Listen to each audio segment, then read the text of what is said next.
Hi friends, ಎಲ್ರಿಗೂ ನಮಸ್ತೆ. Welcome back to my channel. ನಾನು ಅರ್ಪಿತಾ. ಎಲ್ಲರೂ ಹೇಗಿದ್ದೀರಾ? ಹೋಪ್ ಎಲ್ಲರೂ ಚೆನ್ನಾಗಿದ್ದೀರಾ ಅಂತ ಭಾವಿಸ್ತಾ ಈ ವಿಡಿಯೋ ಸ್ಟಾರ್ಟ್ ಮಾಡಿದ್ದೀನಿ. ಈ ವಿಡಿಯೋ ಬಂದು ನುಗ್ಗೆ ಸೊಪ್ಪು ಬೇಳೆ ಹಾಕಿ ಉಪ್ಸಾರು ಮಾಡೋದು ಹೇಗೆ ಅಂತ ಸಿಂಪಲ್ ಆ್ಯಂಡ್ ಈಸಿ ರೆಸಿಪಿ. ನೋಡ್ಕೊ ಬನ್ನಿ ಹೇಗಿದೆ ಅಂತ. ಇಷ್ಟ ಆದರೆ ಒಂದು ಲೈಕ್ ಮಾಡಿ ಅಂತ ಕೇಳ್ಕೊತಿದ್ದೀನಿ. ನೋಡ್ಕೊ ಬನ್ನಿ ವಿಡಿಯೋನ.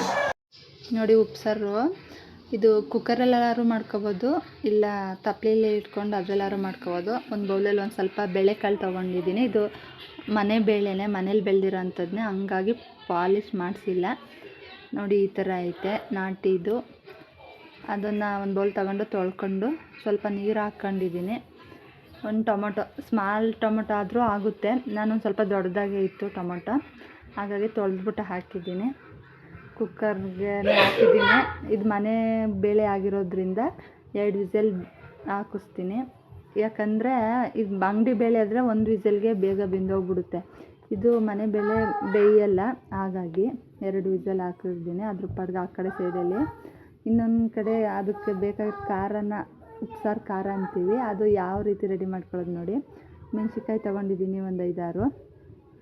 ನಾವಿರೋರು ಇಬ್ಬರೇ, ಸ್ವಲ್ಪ ಜಾಸ್ತಿನೇ ಆಗುತ್ತೆ ನೋಡಿ. ಈ ಥರ ಹುಣಸೆಹಣ್ಣು ಮತ್ತು ಮೆಣಸಿನ್ಕಾಯಿನ ಒಂದು ಸ್ವಲ್ಪ ಬಾಣಲಿಗೆ ಎಣ್ಣೆ ಹಾಕಿ ಫ್ರೈ ಮಾಡ್ಕೋಬೇಕು. ಒಂದು ಸ್ವಲ್ಪ ಕೆಂಪಾಗೋ ರೀತಿ ಈ ಥರ ಫ್ರೈ ಆಗ್ತಿದೆ.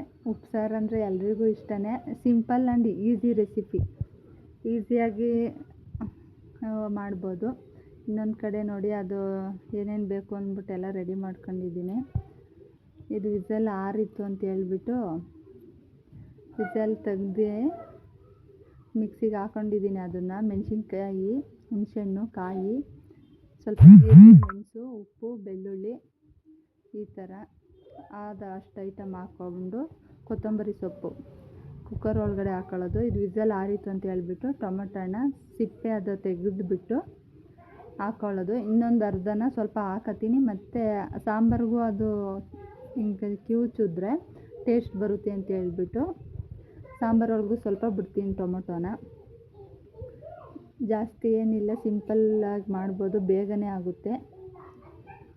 ಆ ಖಾರಕ್ಕೆ ಬೇಕಾಗಿರೋದು ಅಷ್ಟೇ ಐಟಮು: ಬೆಳ್ಳುಳ್ಳಿ, ಜೀರಿಗೆ, ಮೆಣಸು, ಉಪ್ಪು, ಕೊತ್ತಂಬರಿ ಸೊಪ್ಪು, ಮೆಣಸಿನ್ಕಾಯಿ, ಒಂದು ಸ್ವಲ್ಪ ಕಾಯಿ, ಹುಣಸೆಹಣ್ಣು, ಅದೆಲ್ಲ ಮಿಕ್ಸಿಗೆ ಹಾಕ್ಕೊಂಡಿದ್ದೀನಿ. ಇದು ಅದು ಸ್ವಲ್ಪ ತೆಗೆದ್ಬಿಟ್ಟು ಆರಲಿ ಅಂತ ಹೇಳ್ಬಿಟ್ಟು ಸಾಂಬಾರ್ದು ಇನ್ನೊಂದು ಬಾಣಲಿಗೆ ಹಾಕ್ಕೊಂಡಿದ್ದೀನಿ.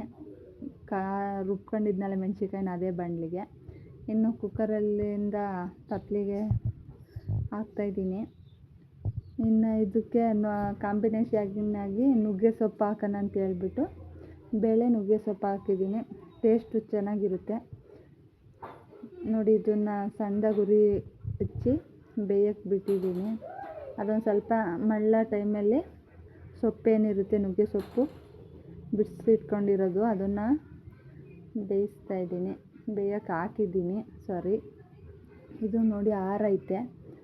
ಆರಿರೋದನ್ನ ಇವಾಗ ಮಿಕ್ಸಿಗೆ ಹಾಕೋಬೇಕು. ಇದು ಸೊಪ್ಪು ಹಾಕಿದ್ನಲ್ಲ, ಅದಕ್ಕೆ ಸಾಂಬಾರಿಗೆ ಇವಾಗ ಉಪ್ಪು ಹಾಕ್ತಾಯಿದ್ದೀನಿ. ಖಾರಕ್ಕೆ ಬೇರೆ ಸಪ್ರೇಟು ಉಪ್ಪು ಹಾಕ್ಕೊಂಡಿದ್ದೀನಿ ನೋಡಿ. ರುಬ್ಬಿದ್ದೀನಿ, ಈ ಥರ ಬಂದೈತೆ. ಇನ್ನು ರುಬ್ಬಿ ಒಂದು ಬಟ್ಲಿಗೆ ಹಾಕ್ಕೊಂಡಿದ್ದೀನಿ. ಇದು ಎಷ್ಟು ದಿನ ಇದ್ದರೂ ಹೊರ್ಗಡೆ ಫ್ರಿಡ್ಜಲ್ಲೇ ಅಂತ ಇಡಬೇಕು ಅಂತೇನಿಲ್ಲ, ಹೊರ್ಗಡೆ ಇಟ್ಟರು ಇರುತ್ತೆ. ಇನ್ನು ಇದೆಲ್ಲನ ಮಿಕ್ಸ್ ಮಾಡಿಕೊಂಡು ಇದ್ರ ಒಳಗಡೆ ಜಾರ್ ಒಳಗಡೆದನ್ನ ಎಲ್ಲ ಸಾಂಬಾರು ಒಳಗಡೆ ಹಾಕ್ತಾಯಿದ್ದೀನಿ ಸ್ವಲ್ಪನ. ಅದು ಟೇಸ್ಟ್ ಇನ್ನೂ ಚೆನ್ನಾಗಿರುತ್ತೆ.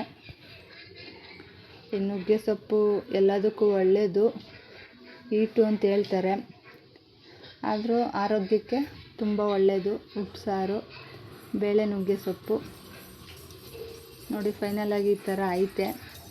ಇದು ಸಾಂಬಾರು ತೆಗೆದು ಬರೀ ಕಾಳನ್ನ ಪಲ್ಯನೂ ಮಾಡ್ಕೊಬೋದು.